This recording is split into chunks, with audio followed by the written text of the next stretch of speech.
Welcome to Man Does Tech, where I solve the problems you didn't even know you had. In this video, I will explain how to make a BIR ledger.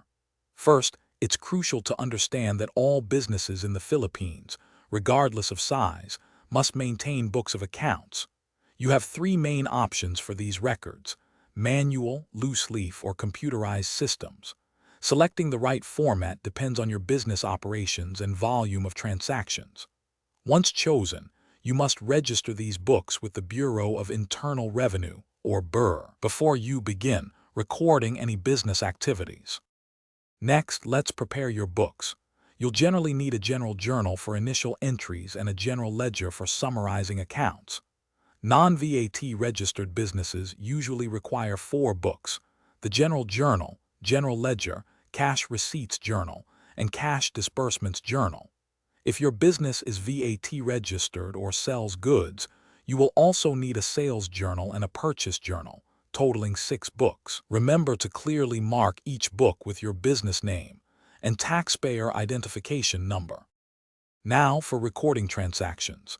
Every financial activity must be entered accurately and in chronological order. The general journal is your book of original entry, where you first record each transaction with its corresponding debit and credit.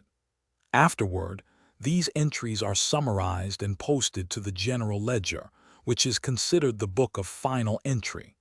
Additionally, keep dedicated cash receipts and cash disbursements journals to track all money coming in and going out of your business.